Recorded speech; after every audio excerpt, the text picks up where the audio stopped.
Good morning. Okay, good morning बच्चे लोग। Good morning. तो बेटा, मोमेंट ऑफ इनर्शिया हो जाने के बाद याद रखिएगा कि हमारा जो मोमेंट ऑफ इनर्शिया का फॉर्मूला है टू रिकॉल, वो क्या है?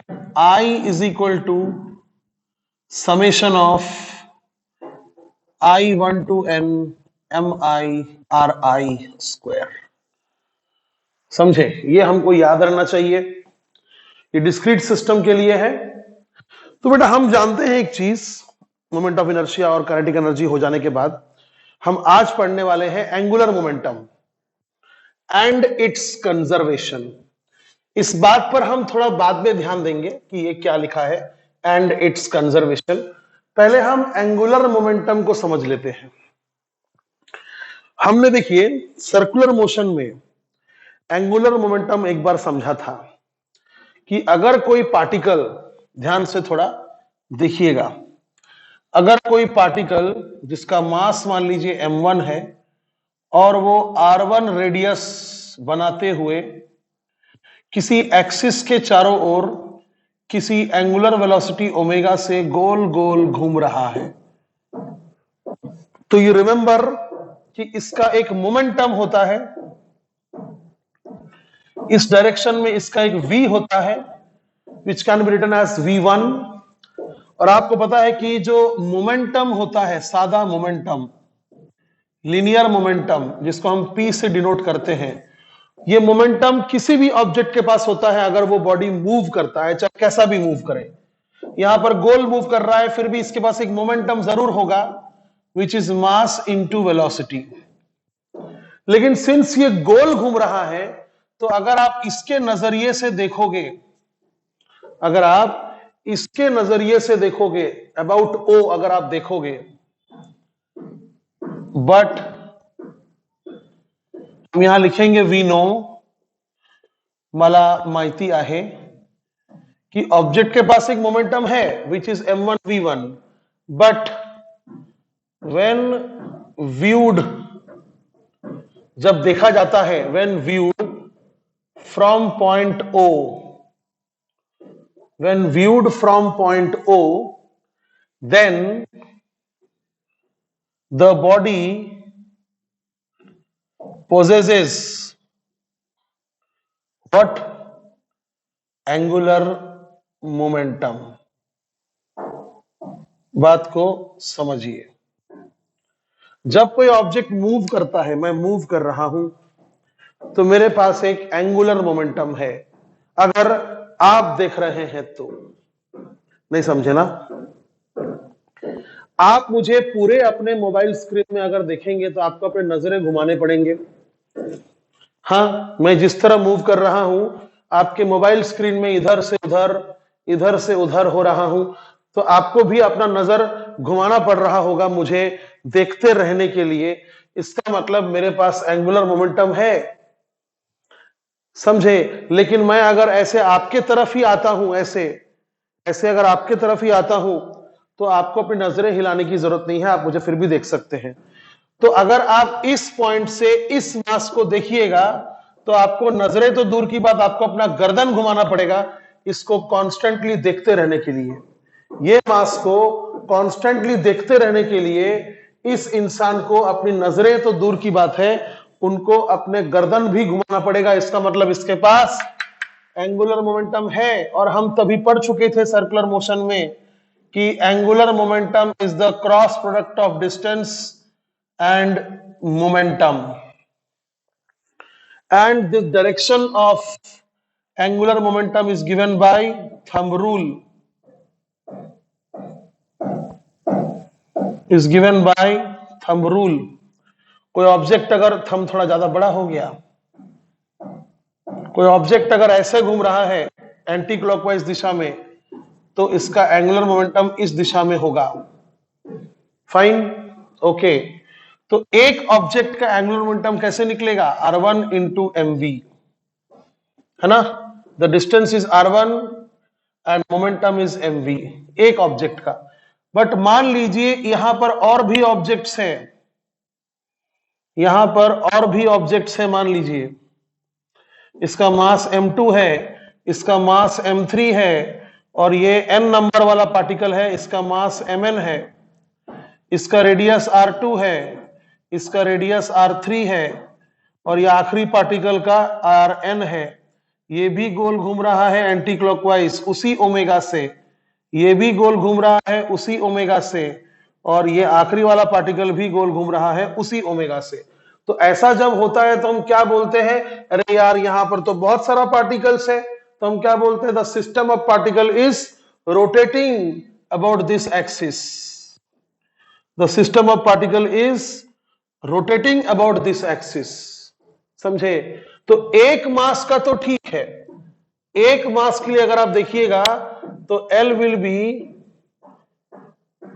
m1 v1 r1, एक मास के लिए। समझे? तो इसका अगर L का दिशा इस डायरेक्शन में है तो इसका भी L का दिशा इसी डायरेक्शन में है, इसका भी L का दिशा इसी डायरेक्शन में है, और आखिरी पार्टिकल यानी सभी पार्टिकल्स का L का दिशा इसी डायरेक्शन में है। तो पूरे सिस्टम का अगर मैं L निकालना चाहूं, पूरे सिस्टम का अगर मैं एंगुलर मोमेंटम कैलकुलेट करना चाहूं, angular momentum of system, angular momentum of system of particles अगर मैं निकालना चाहता हूं, ठीक है, तो मैं क्या करूंगा, सिंस हर एक पार्टिकल का एंगुलर मोमेंटम का डायरेक्शन ऊपर की ओर है, तो मैं टोटल एंगुलर मोमेंटम निकालने के लिए सभी डायरेक्शन सेम है करके मैं डायरेक्टली इस तरह से ऐड कर सकता हूं, मैं डायरेक्टली इस तरह से ऐड कर सकता हूं क्योंकि सभी का डायरेक्शन तो सेम है। अच्छा, सभी का डायरेक्शन सेम क्यों है? क्योंकि सभी इसी लाइन के अबाउट घूम रहा है, सबका सेंटर इसी लाइन पर है। समझे? और तो और अच्छी बात यह है कि सभी का स्पीड ओमेगा है, क्योंकि सभी का स्पीड अगर ओमेगा नहीं होता तो सिस्टम ऑफ पार्टिकल्स के बारे में मैं इकट्ठे बात नहीं कर सकता था, एक साथ बात नहीं कर पाता अगर सबका ओमेगा सेम नहीं होता। तो मैंने ये नहीं कह पाता, मैं ये जरूर कहता कि ये सर्कुलर मोशन कर रहा है, ये सर्कुलर मोशन कर रहा है, ये सर्कुलर मोशन कर रहा है, ये सर्कुलर मोशन कर रहा है, बट मैं ऐसा नहीं कह पाता कि ये बॉडी रोटेशनल मोशन कर रहा है, मैं ऐसा नहीं कह पाता अगर सबका ओमेगा सेम नहीं होता तो। खैर, जिस तरह से इसका टेंजेंशियल वेलोसिटी इस तरफ है, इसका टेंजेंशियल वेलोसिटी इस तरफ होगा, इसका टेंजेंशियल वेलोसिटी इस तरफ होगा, आखिरी वाले पार्टिकल का टेंजेंशियल वेलोसिटी इस तरह होगा। समझे? और आप समझ रहे हैं कि L का फॉर्मूला क्या है सिंगल पॉइंट मास के लिए, सिंगल पॉइंट मास के लिए L का फॉर्मूला क्या है, mvr। तो बेटा पहले पार्टिकल का मैं क्या लिखूंगा, m1 v1 r1, m2 v2 r2, m3 v3 r3। इस तरह से आखिरी पार्टिकल का मैं क्या लिखूंगा, mn vn rn, है ना। और आप जानते हैं कि सर्कुलर मोशन में v is equal to r omega होता है। आप जानते हैं कि सर्कुलर मोशन में v is equal to r omega होता है। तो यहां पर ये v के जगह, ये v के जगह, ये v के जगह, ये v के जगह मैं r ओमेगा लिख दूंगा, सिंस सबका ओमेगा सेम है। मैं ओमेगा 1, ओमेगा 2, ओमेगा 3 ऐसा नहीं करूंगा, मैं लिखूंगा m1 v के जगह r1 ओमेगा, m2 v के जगह r2 ओमेगा, m3 v के जगह r3 ओमेगा, mn v की जगह rn ओमेगा। ठीक है, अब आप देख सकते हैं कि कैसा टर्म आ रहा है, m1 r1 square omega plus m2 r2 square omega plus m3r3 square omega and so on till mn rn square omega. मैं सबसे अगर ओमेगा कॉमन ले लेता हूं तो मेरे पास ऐसा एक टर्म आएगा m1r1 square plus m2r2 square so on till mn square omega बाहर। और ये देखिए ध्यान से, ये क्या है, ये तो summation of i1 to n mi square है और बाहर ओमेगा। जैसा कि आप जानते हैं कि ये mi स्क्वायर का समेशन क्या होता है, बॉडी का मोमेंट ऑफ इनर्शिया। तो आपको समझ में आ गया कि किसी रोटेटिंग बॉडी का एंगुलर मोमेंटम का फॉर्मूला होता है आई ओमेगा। समझे? तो हम यही पढ़ना चाहते थे और कुछ नहीं, कि भाई जब कोई बॉडी किसी भी एक्सिस के अबाउट ओमेगा स्पीड से रोटेट करता है तो उसका एंगुलर मोमेंटम कितना होता है, आई ओमेगा। यानी जब तक के ओमेगा और आई दोनों कांस्टेंट रहेगा उसका एंगुलर मोमेंटम भी कांस्टेंट रहेगा। लेकिन एक और यहां पर बात है, तो ये तो आप समझ गए है ना। एक छोटा मोटा एग्जांपल हो जाए, इसको आप लिख लीजिए, इसको आप पूरा लिख लीजिए।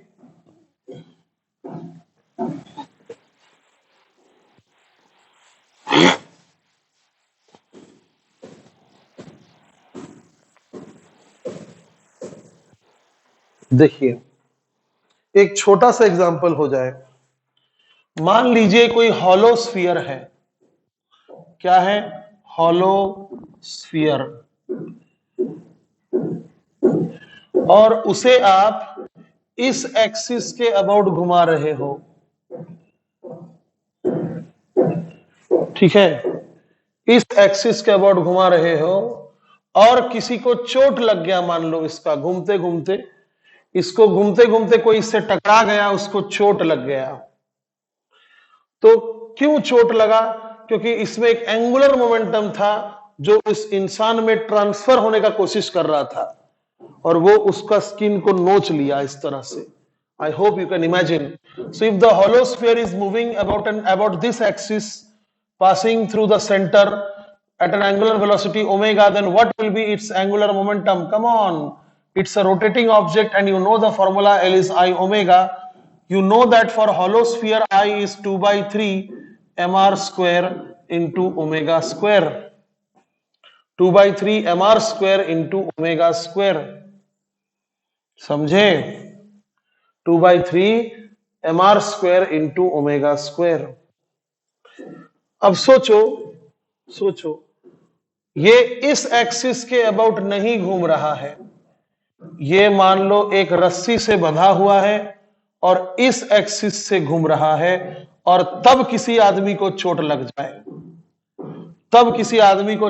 जाए, कसम खुदा की जान नहीं बचेगा, है ना। इस तरह अगर आप इसको गोल गोल घुमाते हुए किसी आदमी को मार दीजिएगा तो बहुत जोर से लगता है। क्यों जोर से लगता है? मैं वही ओमेगा से उसी चीज को घुमा रहा हूं, फिर भी जोर से चोट क्यों लगेगा? क्योंकि इसका एंगुलर मोमेंटम बहुत ज्यादा हो जाएगा। क्यों? क्योंकि इसका मोमेंट ऑफ इनर्शिया बहुत ज्यादा हो जाएगा। इसका मोमेंट ऑफ इनर्शिया बहुत ही ज्यादा हो जाएगा। चलिए पता करते हैं कितना होगा। तो ये मैं मिटा देता हूं क्योंकि ये पिछले वाला एग्जाम्पल का एंगुलर मोमेंटम था। तो चलिए पहले आई निकालते हैं। जब इसके अबाउट घूम रहा था तब हम IC बोल सकते थे और वो था 2/3 mr स्क्वायर। मान लीजिए ये दोनों एक्सिस के बीच का डिस्टेंस 3r है। मान लीजिए ये दोनों एक्सिस का बीच का डिस्टेंस 3r है। तो जब यही स्फीयर इसके अबाउट नहीं घूमते हुए इसके अबाउट घूमेगा, we can apply parallel axis theorem. Parth पूछता है कि सर मैंने ये एक्सिस नहीं बनाया था, मैंने डायरेक्ट बोला था कि अगर ये स्फीयर इसके अबाउट घूम रहा है, अगर ये स्फीयर इसके अबाउट घूम रहा है, तो मोमेंट ऑफ इनर्शिया आप निकाल सकते हैं by using parallel axis theorem. Moment of inertia आप निकाल सकते हैं by using parallel axis theorem. तुरंत पार्थ पूछता है कि सर आप तो बोले थे कि पैरेलल एक्सिस थ्योरम तब लगता है जब कोई सेंटर ऑफ मास से पास होता है, यहां पर सेंटर ऑफ मास से कौन पास हो रहा है? अरे पगला, सेंटर ऑफ मास से कोई पास नहीं हो रहा है, लेकिन मुझे इस बात का ज्ञात तो है, मुझे ये बात पता तो है कि अगर ये स्फीयर इसके अबाउट घूमता है, अगर, तो उसका मोमेंट ऑफ इनर्शिया 2/3 mr² होगा। ये बात आपको पता रहना चाहिए, और वो एक्सिस से ये एक्सिस पैरेलल होना चाहिए, और दोनों के बीच का डिस्टेंस h जो है वो दिया होना चाहिए। You can write IC plus MH²। इसके अबाउट कोई नहीं घूम रहा है, ये स्फीयर इसके अबाउट नहीं घूम रहा है, ये स्फीयर तो इसके अबाउट घूम रहा है।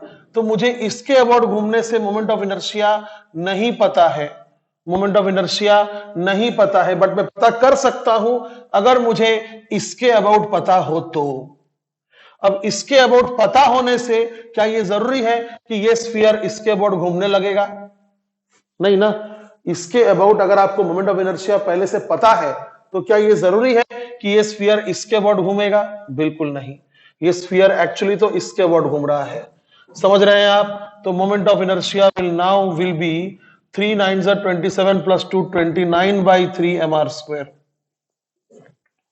तो ये रहा आपका मोमेंट ऑफ इनर्शिया, और angular momentum will be 29/3 mr² into ω²।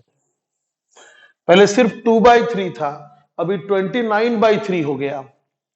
तो बताइए, इतना एंगुलर मोमेंटम अगर किसी आदमी को लग जाए तो क्या होगा? समझ में आया?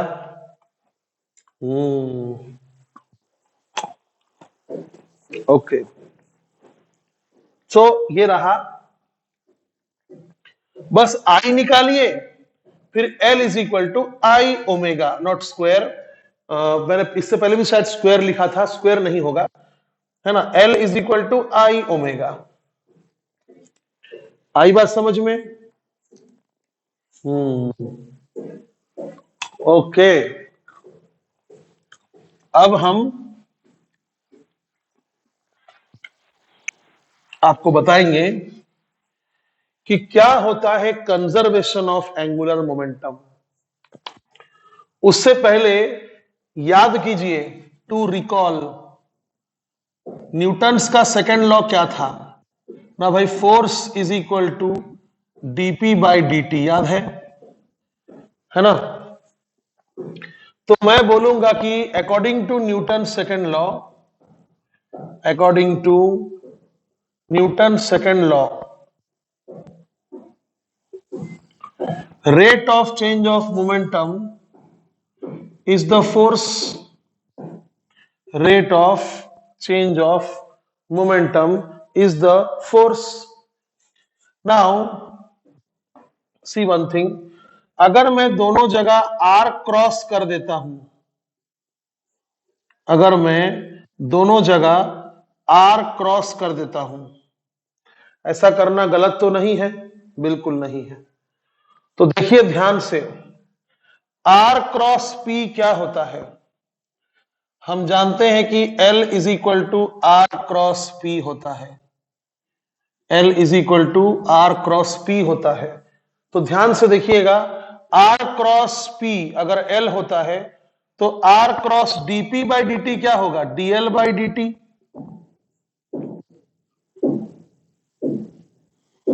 समझे? अगर R क्रॉस P dp/dt होता है, तो R cross, oh my goodness, I am sorry, I repeat, अगर R क्रॉस P L होता है, अगर R क्रॉस P L होता है, तो R क्रॉस dp/dt क्या होगा? dl/dt। ये आप समझ रहे हैं? और आप जानते हैं बेटा कि R क्रॉस F तो टॉर्क होता है। Oh my goodness, it is the modification of Newton second law, ऐसा बोल सकते मुझे लगता है तो पर्सनली। तो मैं इसे देखते हुए एक लाइन बोलना चाहूंगा, वो क्या? जैसे न्यूटन अपने सेकेंड लॉ में कहा था कि rate of change of momentum is directly proportional to the force applied, और ये फॉर्मूला दे दिया था, वैसे मैं इसे देखते हुए एक लॉ बना सकता हूं कि भाई the rate of change of angular momentum, the rate of change of angular momentum यानी dl by dt is directly proportional to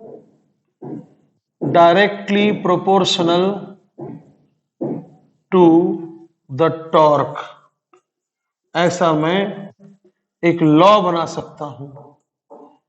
समझे मैं कौन होता हूं लॉ बनाने वाला? ये साफ यही दर्शा रहा है कि भाई dl by dt जो है वो डायरेक्टली प्रोपोर्शनल होगा कि आप कितना टॉर्क लगा रहे हैं। मतलब को एकदम आंतरिक मन से समझिए, किसी ऑब्जेक्ट का मोमेंटम कितना जल्दी चेंज होगा, किसी ऑब्जेक्ट का मोमेंटम कितना जल्दी चेंज होगा। कहने का मतलब यह है कि मान लीजिए वर्ल्ड का फास्टेस्ट बॉलर मेरे तरफ बॉलिंग किया, मैं बैट लेकर खड़ा हूं, तो वो बॉल का मोमेंटम मेरे तरफ है। अगर मैं उस बॉल का मोमेंटम को उनके तरफ नहीं किया तो मैं ऑफ साइड में छक्का कैसे मार सकता हूं? समझे, ऑफ साइड में या लेग साइड में मैं कैसे, मतलब इस साइड में मैं कैसे बहुत दूर मैं बॉल को भेज सकता हूं। मुझे क्रिकेट का उतना नॉलेज नहीं है, लेकिन फिर भी आप समझ पा रहे हैं मेरा बात को। शायद मैंने पता नहीं ऑफ साइड लेग साइड गलत बोल दिया, खैर मेरा बात फिर से सुनिए। Okay, I change my statement. अगर मान लीजिए बॉलर ने मेरे तरफ बहुत स्पीड से मेरे तरफ बॉल मारा, इसका मतलब मोमेंटम मेरे तरफ है बॉल का, तो मैं चाहता हूं कि बॉलर के सर के ऊपर से जाकर छक्का लग जाए। मैं चाहता हूं कि बॉलर का सर के ऊपर से जाकर छक्का लग जाए, 6 हो जाए। इसका मतलब क्या बोलेंगे आप कि मुझे मोमेंटम का दिशा चेंज करना है और बॉल को बहुत स्पीड से मारना भी है, तो मैं क्या करूंगा, मैं क्या कर सकता हूं बताइए? मैं बैट को बहुत जोर से घुमाऊंगा। मतलब जो फास्ट बॉल का आप मोमेंटम को एकदम से चेंज कर दे रहे, वापस कर दे रहे हैं, तो आप किसका मतलब क्या है? आपने बहुत जल्दी मोमेंटम में चेंज लाया। तो कैसे लाया? आपने बॉल के मोमेंटम में बहुत जल्दी चेंज लाया, कितना देर लगा होगा? उस बॉल को वापस मुड़ने में कितना देर लगा होगा? Not even a fraction of a second, बहुत कम समय लगा होगा उस बॉल का दिशा को मोड़ने में। तो बहुत कम समय में आपने बॉल का मोमेंटम को बहुत ज्यादा चेंज किया। कैसे किया? ज्यादा फोर्स लगा के। इसलिए न्यूटन भाई साहब ने यह कहा था कि आप अगर जल्दी फोर्स मोमेंटम चेंज करना चाहते हैं, आप अगर किसी ऑब्जेक्ट का मोमेंटम को जल्दी चेंज करना चाहते हैं, तो आप ज्यादा फोर्स लगाइए। तो सिमिलरली इसको देखकर मैं बोल सकता हूं कि किसी घूमता हुआ ऑब्जेक्ट का अगर आप एंगुलर मोमेंटम को जल्दी चेंज करना चाहते हैं, किसी घूमता हुआ ऑब्जेक्ट का अगर आप एंगुलर मोमेंटम को जल्दी चेंज करना चाहते हैं, तो ज्यादा टॉर्क लगाइए। बात समझ में आया? तो कुल मिलाकर बात यह है कि स्ट्रेट लाइन मोशन में जैसे यह फॉर्मूला था, रोटेशनल मोशन में वैसे यह फॉर्मूला है।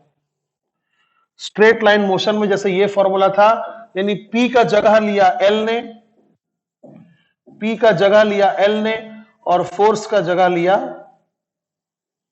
टाउ ने, और formula remains the same as it is.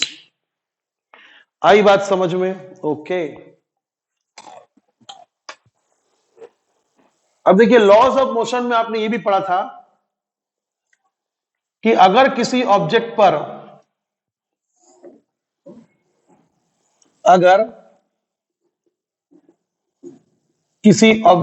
Force ही ना लगे,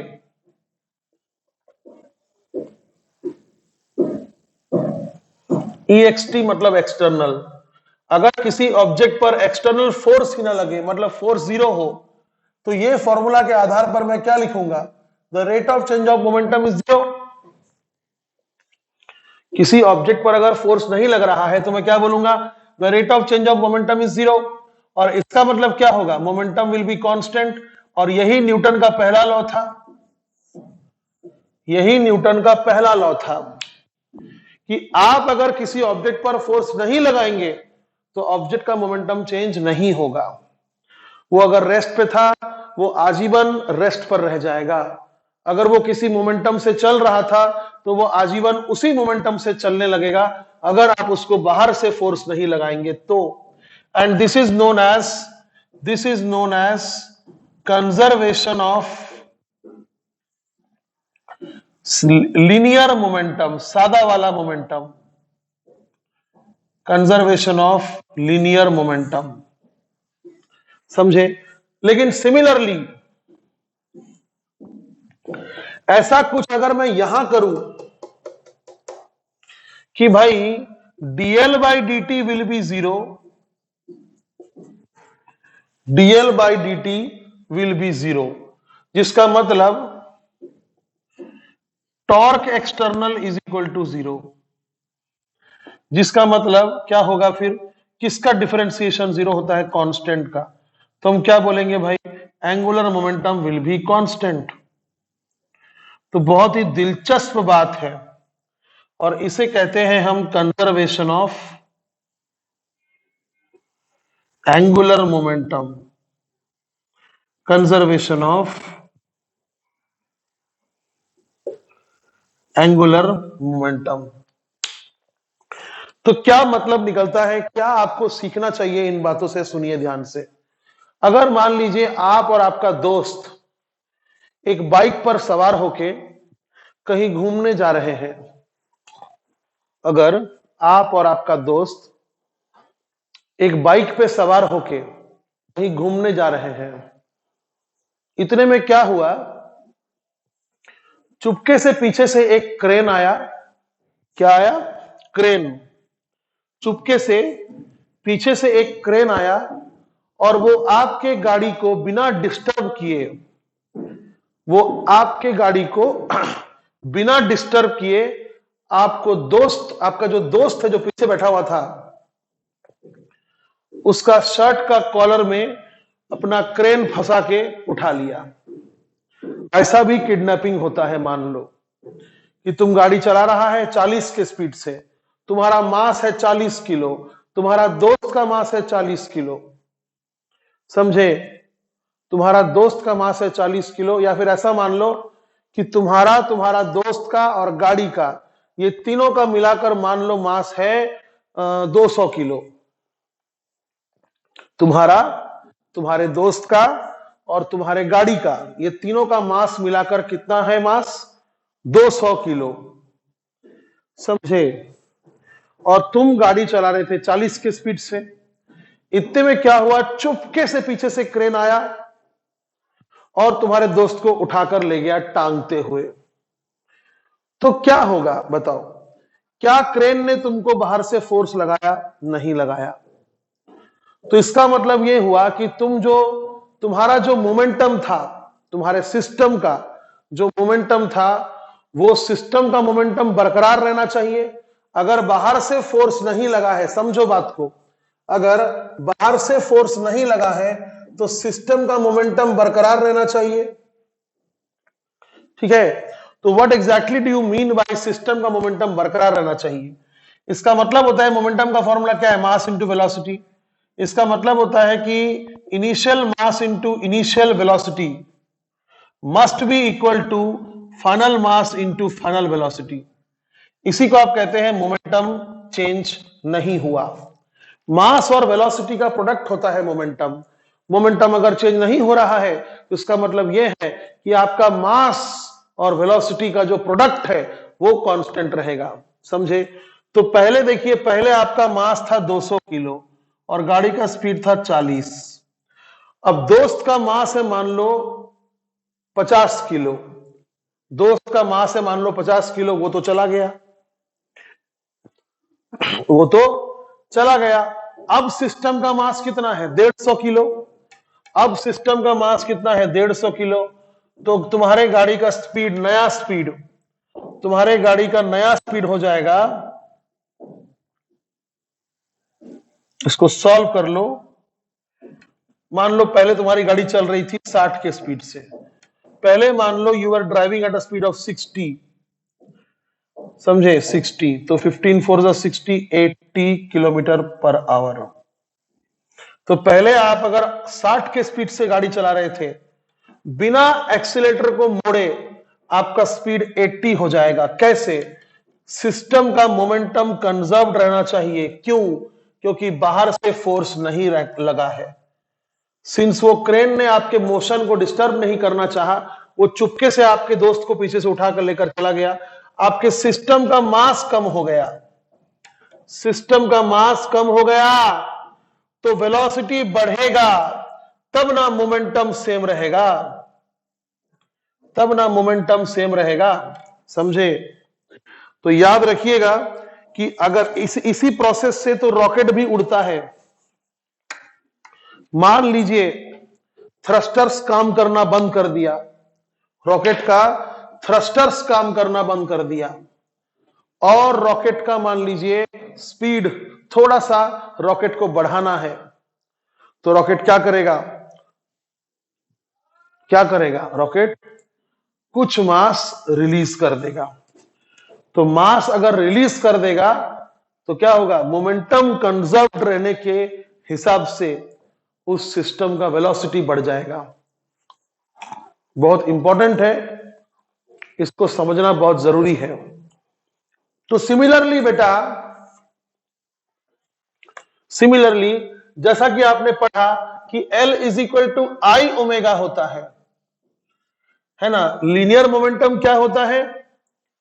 मास इंटू लीनियर वेलोसिटी। और एंगुलर मोमेंटम क्या होता है? Moment of inertia into angular velocity. तो किसी घूमता हुआ चीज का मान लो आई कम हो गया, बिना बाहर से टॉर्क लगे, बाहर से टॉर्क नहीं लगाया तुमने, तुमने किसी सिस्टम को, देखो सुनो, ध्यान से सुनो, अच्छे से सुनो।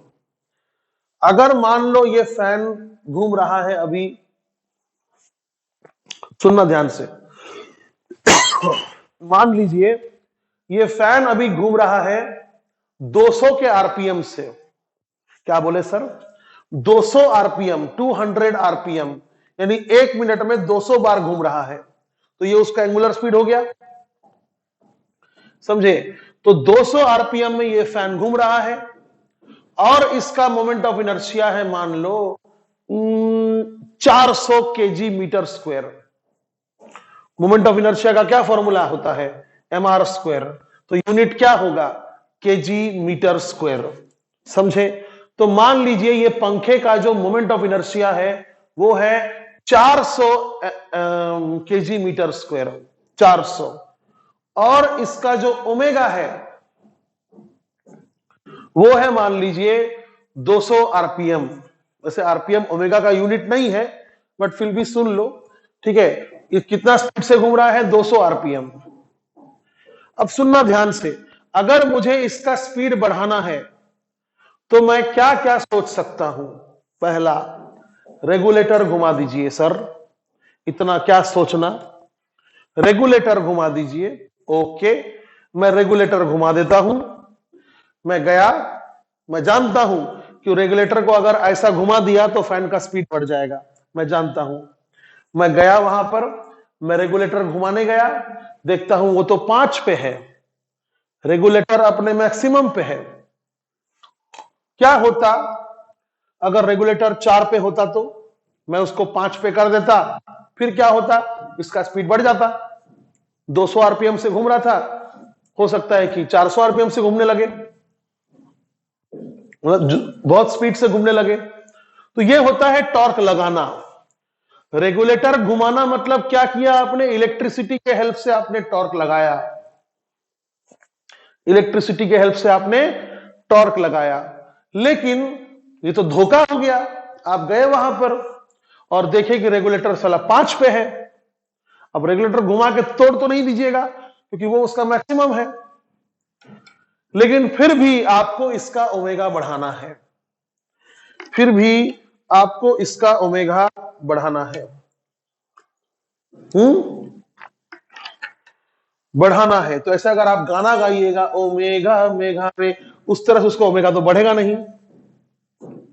तो क्या करने से इसका ओमेगा बढ़ेगा? गुड आइडिया क्या है? सोचो, तुम बाहर से टॉर्क नहीं लगा सकते क्योंकि रेगुलेटर अपने मैक्सिमम पर है, समझे? अब खुरापाती दिमाग मत लाना कि मैं फैन को जोर जोर से लकड़ी से मारूंगा, मैं फैन को ऐसे टॉर्क दूंगा, ऐसे नहीं, ऐसे नहीं, ऐसा डिस्ट्रक्टिव आइडिया मत लाइए। सोचिए कि अगर मान लीजिए आप बाहर से टॉर्क नहीं लगा रहे हैं तो क्या आप उसका ओमेगा बढ़ा सकते हैं? बिल्कुल बढ़ा सकते हैं। आप उसका आई कम कर दीजिए, आप उसका मोमेंट ऑफ इनर्शिया कम कर दीजिए। आप क्या कीजिए, आप यही पंखा का इंजन को, ये पंखा का जो मोटर है, यही मोटर आप छोटे पंखे में लगा दीजिए, क्योंकि छोटे पंखे के छोटे छोटे ब्लेड्स होंगे और छोटा छोटा ब्लेड्स मतलब कम मोमेंट ऑफ इनर्शिया, कम मोमेंट ऑफ इनर्शिया, समझे? कम मोमेंट ऑफ इनर्शिया। तो आप क्या करना, मोमेंट ऑफ इनर्शिया इसका कम कर देना। बाहर से तो टॉर्क आपने लगाया नहीं, आपने क्या किया? देखिए, एल का मतलब क्या होता है? आई ओमेगा इज इक्वल टू क्या है? कांस्टेंट। क्या मैं इसका मतलब बोल सकता हूं कि I is equal to constant by omega? तो क्या मैं इसका मतलब बोल सकता हूं कि I is inversely proportional to omega? इसका मतलब क्या निकलता है कि आई बढ़ेगा तो ओमेगा कम हो जाएगा, है ना? या आई कम होगा तो ओमेगा बढ़ जाएगा। आई अगर कम हो गया तो ओमेगा बढ़ जाएगा। बस ध्यान रखिएगा कि आपने बाहर से टॉर्क ना लगाया हो।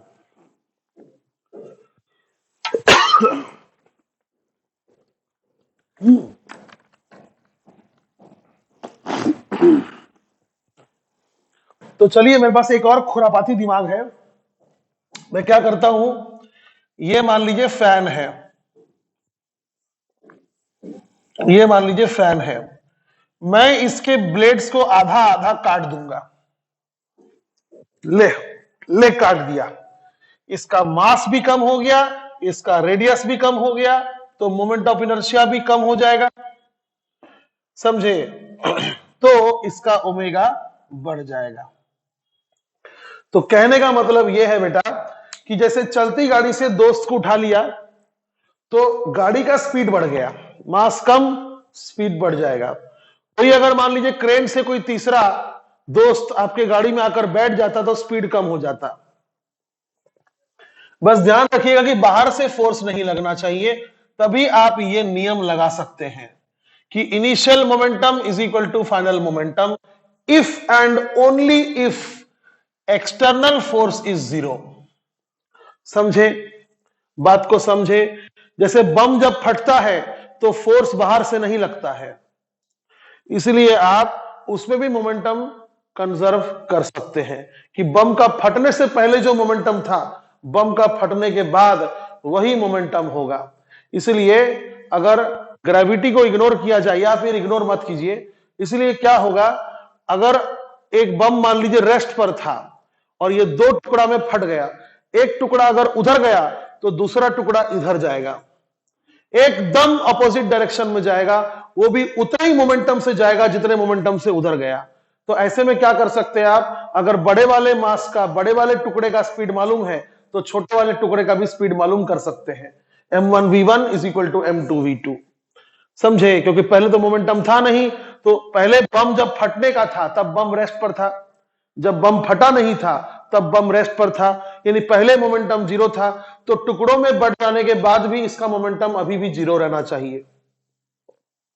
टुकड़ों में बढ़ जाने के बाद भी ये टुकड़ों का मोमेंटम मिलाकर कितना रहना चाहिए? जीरो। सिंस उधर का मोमेंटम और इधर का मोमेंटम इक्वल इन मैग्नीट्यूड है और ऑपोजिट इन डायरेक्शन है, तो मिलाकर कितना होगा? जीरो।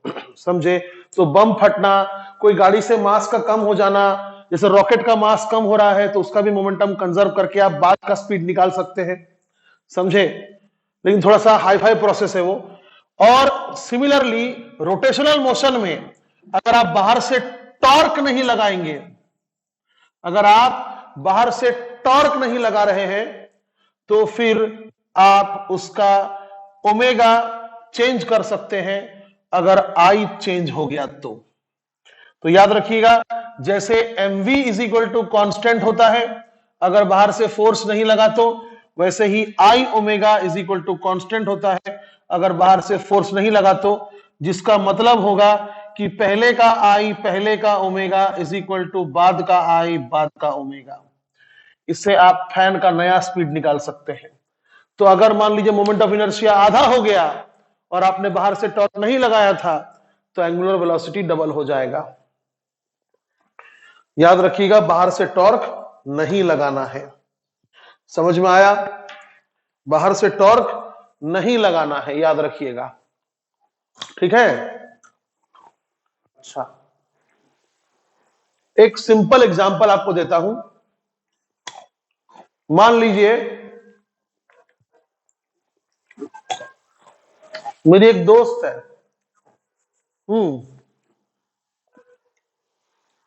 वो यहां पर, वो बैले डांस नहीं होता है क्या, हाँ, वो यहां पर गोल गोल गोल गोल गोल गोल गोल गोल घूम रही है, ये यहां पर घूम रही है, देखो, वाह कितना अच्छा नाचते हैं आप, वाह, एकदम गोल गोल घूम रही है। वो अपने एक्सिस के अबाउट ऐसे गोल गोल घूम रही है, ऐसे अपने एक्सिस के अबाउट ऐसे गोल गोल घूम रहे हैं। अब इसका वीडियो मत बना लेना, तुमको समझाने के लिए मैं उल्टा पुल्टा हरकत कर लेता हूं कभी कभी और तुम जाने दो, हटाओ। देखो इधर, तो मैं जो है अपने ही एक्सिस के अबाउट ऐसा घूम रहा हूं, मैं नहीं, वो मेरी दोस्त, और हम ताली बजा रहे, वाह वाह क्या गोल गोल घूमते हैं आप। तो वो जो मेरी दोस्त है, मैं देख रहा हूं कि एकदम बहुत ही अच्छा जो नृत्य कला कर रही है। She is constantly rotating about her own axis at 60 RPM. वाह, 1 मिनट में 60 बार घूम रही है वो, यानी 1 सेकंड में 1 बार। और उन्होंने जो उनका जो हैंड्स है वो ऐसे बाहें उन्होंने ऐसे फैला के रखी हुई है और गोल गोल घूम रही है, टोटली क्लासिकल डांस, गोल गोल ऐसे ऐसे घूम रही है। इतने में उनको ऐसी इच्छा हुई कि मुझे थोड़ा और जोर जोर से घूमना है, मुझे थोड़ा और जोर जोर से घूमना है। अब बताइए, यहां पर तो रॉकेट नहीं लगा लेगी वो, अगर यहां पर वो रॉकेट लगा लेगी तो थ्रस्टर से और जोर जोर से घूमेगी, लेकिन वो तो कर नहीं सकती। तो क्या बोली, मुझे बोली कि काम करो, तुम मुझे और थोड़ा जोर से घुमा दो ना। मैंने बोला नहीं नहीं, मैंने अगर तुमको घुमाया ये टॉर्क तो एक्सटर्नल हो जाएगा, मैंने अगर तुमको घुमाया ये टॉर्क तो एक्सटर्नल हो जाएगा। तो क्या सोची, ठीक है मैं एक काम करता हूं, मैं अपने ही पैरों को, ध्यान से इमेजिन कीजिए, मैं अपने ही जूतों को जमीन पर इस तरह से पटकते हुए, ऐसे मान लीजिए ये पैर है, ये मान लीजिए फीट है, तो फीट को जमीन पर इस तरह से पटकते हुए मैं खुद का ओमेगा बढ़ा सकती हूं।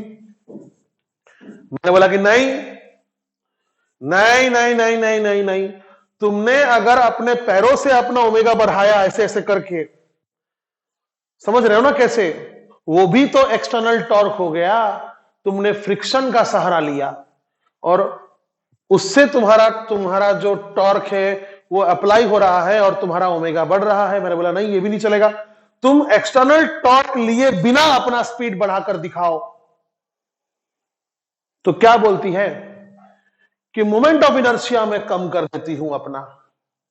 हम बोले वो कैसे करोगी, मोमेंट ऑफ इनर्शिया का फॉर्मूला तो mr² है, ना तो m कम कर सकती हो और ना ही r कम कर सकती हो। तो बोलती है कि मैं कर सकती हूं। तो उन्होंने क्या किया, जो हाथों को इस तरह वो फैला के रखी थी, उन हाथों को उन्होंने समेट लिया, ऐसा समेट लिया, और उसका स्पीड हो गया 130 आरपीएम। समझ रहे हैं ना आप, हाथों को इस तरह समेट लेने से क्या होगा, distribution of mass came closer to the axis of rotation. इसी को रेडियस ऑफ गायरेशन बोलते हैं, पढ़ाएंगे बाद में। ठीक है, तो distribution of mass came closer to the axis of rotation, तो क्या हो गया, उसका रेडियस ऑफ गायरेशन कम हो गया, मतलब उसका मोमेंट ऑफ इनर्शिया कम हो गया। तो मोमेंट ऑफ इनर्शिया कम हो गया, और बाहर से तो टॉर्क लगा नहीं था, बाहर से टॉर्क अगर लगा नहीं तो वो मेरी दोस्त का एंगुलर मोमेंटम कंजर्व्ड रहेगा, तो आई इंटू ओमेगा कंजर्व्ड रहेगा, यानी आई और ओमेगा का जो प्रोडक्ट है वो कांस्टेंट रहेगा। तो जाहिर सी बात है कि आई अगर कम हो गया तो ओमेगा को बढ़ना ही पड़ेगा, तब ना ये दोनों का प्रोडक्ट कांस्टेंट रहेगा। तो वो मेरी दोस्त का स्पीड 130 आरपीएम हो गया, और मैं ताली पे ताली मारता रह गया कि नाच तो नाच, और दिमाग देखिए कितना उसका। मोमेंट ऑफ इनर्शिया कम करके बाहर से बिना मदद लिए वो अपने आप को एक्सेलरेट कर बैठी, बट इसको एक्सेलरेट नहीं बोल सकते हैं, वो अपना ओमेगा बढ़ा सकी। बस इतना याद रखिएगा कि product of I and omega will remain constant. Angular velocity angular momentum will remain constant, इसका मतलब क्या होता है, product of I and omega will remain constant, मतलब I1 omega 1 is equal to I2 omega 2, यानी product of I and omega in the initial condition must be equal to the product of I and omega in the final condition if and only if the torque acting on the body externally is zero. It is very similar to conservation of linear momentum, बस ये straight line में है, ये rotational motion में है, angular motion में है। तो जैसे फोर्स बाहर से जीरो लगने से product of mass and velocity remains constant, वैसे टॉर्क बाहर से जीरो लगने से product of moment of inertia and angular velocity will remain constant. समझ में आया? ठीक है, चलिए बाय।